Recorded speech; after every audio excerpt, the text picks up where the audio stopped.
형법상 사실적시에 의한 명예훼손 헌법소원 사건에 대해 헌재가 공개 변론을 열었다는 소식 앞서 전해드렸는데요.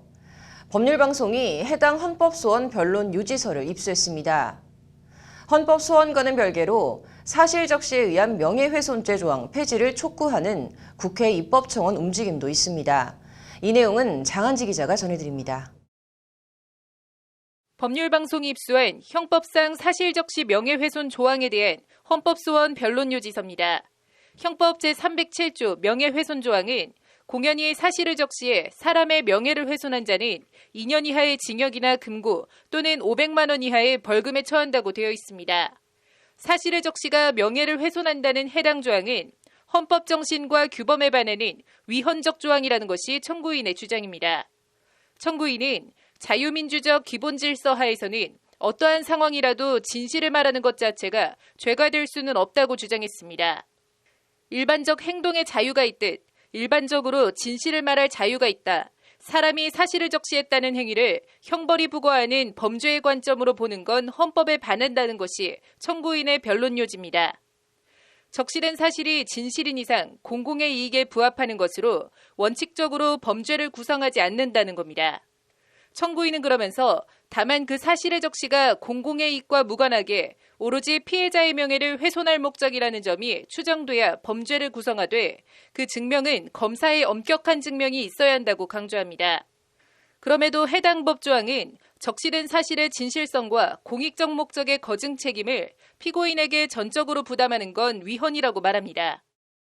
사실적시는 절대 죄가 돼서는 안 된다. 일반적 행동의 자유가 있듯이 사람은 자기가 속한 공동체에 관해서 진실을 말할 일반적인 자유를 갖는다. 이것이 죄가 된다는 발상 자체가 없어져야 될 개념이고 헌법적인 다시 결단이 이제 나와야 된다는. 반면 헌법소원 사건에서 국가를 대리하는 법무부는 표현의 자유는 헌법이 보장하는 중요한 가치이고 기본권이지만 개인의 인격권 역시 헌법상 보호돼야 하는 중요한 기본권이라고 맞서고 있습니다. 통신과 SNS가 발달한 현대사회에서는 사실을 적시한 말이 순식간에 광범위하게 퍼지고 나중에 회복하는 것이 거의 불가능한 경우가 많다. 잊힐 권리가 논의될 정도라는 게 법무부의 설명입니다. 아무리 사실이어도 질병이나 개인사 등 알리고 싶지 않은 사실을 아무런 규율도 받지 않고 적시하도록 내버려뒀을 경우 그 폐해가 심각하기 때문에 사실적시 명예훼손죄를 유지하고 공익적 목적의 경우 위법성을 조각해 처벌하지 않게 하면 된다는 겁니다. 이와 관련 헌법재판소는 4년 전인 2016년 2월 사실적시 명예훼손죄에 대해 재판관 7대2의 의견으로 합헌 결정을 내린 바 있습니다.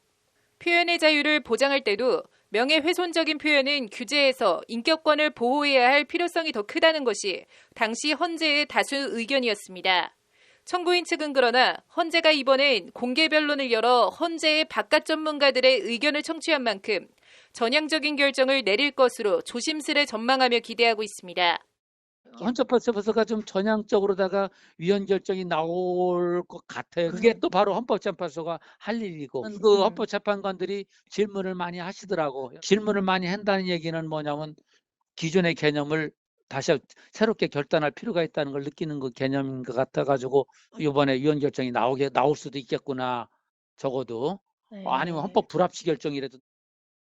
이런 가운데 공익소송과 입법활동 등을 병행하는 사단법인 오픈넷이 별도의 헌법소원과 함께 국회에 사실적시 명예훼손죄 조항 폐지를 촉구하는 입법청원을 준비하고 있습니다. 오픈넷은 공동소송 플랫폼 화난 사람들을 통해 우리나라 법은 진실을 말한 경우에도 명예훼손죄로 처벌하고 있어 고소가 남발되고 있다며 청원에 동참할 사람들을 모집하고 있습니다. 미투 고발이나 상사나 권력자의 갑질 폭로, 내부 고발, 소비자 불만 등의 경우에도 사실적시 명예훼손으로 처벌받을 수 있고 이는 결국 진실에 대한 침묵으로 이어진다는 겁니다. 사실적시 명예훼손죄 조항에 대해서 진행 중인 사건에 대해서 좀 더 힘을 실어줄 수 있는 의견서를 제출하고요.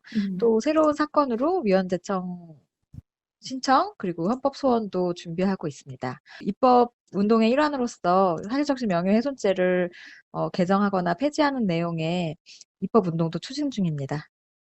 공익적 목적의 경우엔 처벌하지 않기 때문에 사실적시 명예훼손이 유지돼야 한다는 주장에 대해서도 기준이 모호하다고 반박합니다. 공익이 무엇인지, 공익이 주된 목적인지 비방이 주된 목적인지 등은 판단하는 사람에 따라 달라질 수 있고 결과적으로 표현의 자유가 침해된다는 점에선 차이가 없다는 겁니다. 임금 체불에 항의하며 사장의 이름을 적은 임금을 갈취하는 악덕업주는 각성하라는 피켓을 들고 거리 행진을 한 노동자들이나 제약회사 대리점갑질 고발 등의 경우에도 명예훼손을 인정한 판례도 있습니다. 오픈넷은 또 사실적시 명예훼손죄가 폐지되면 사생활 침해가 엄청나게 커질 것이란 우려에 대해서도 사실적시 명예훼손 조항을 사생활의 비밀을 침해하는 경우로 한정해 적용하면 된다는 입장입니다. 나아가 형사처벌이 아닌 민사상 손해배상을 통해서도 제재, 예방할 수 있다며 사생활 침해 우려를 이유로 한 해당 조항 존속 주장을 일축했습니다. 사실적시 명예훼손죄는 어느 모로 보나 표현의 자유와 알 권리를 부당하게 위축하고 우리 사회의 감시와 고발 기능을 마비시키는 악법인 만큼 반드시 폐지돼야 한다고 오픈넷은 강조합니다. 오픈넷은 이에 사실적시 명예훼손죄를 폐지하고 사생활의 비밀을 침해하는 사실을 적시의 경우에만 처벌 대상으로 한정하는 개정안을 조만간 국회에 전달할 계획입니다. 헌재의 결정과 관련해선 손지원 변호사도 이런 취지가 충분히 전달된 만큼 헌재도 이번엔 전향적인 결정을 내릴 것이란 기대감을 내비쳤습니다. 공개 변론을까지 지금 했다는 게 재판부가 좀 심각하게 이제 사건을 검토를 본격적으로 하고 선고를 곧 내릴 것 같다는 사인인 것 같아가지고 저희가 사실은 뭐 이런 거에 대한 연구는 오래전부터 해왔으니까. 오픈넷은 개정안을 국회에 전달하면서 서명에 참여한 청원인의 명단도 함께 제출할 예정으로 청원인 수가 많을수록 국회가 개정의 필요성을 절감하고 적극적인 개정에 나설 것이라며 많은 동참을 요청했습니다. 법률방송 장은지입니다.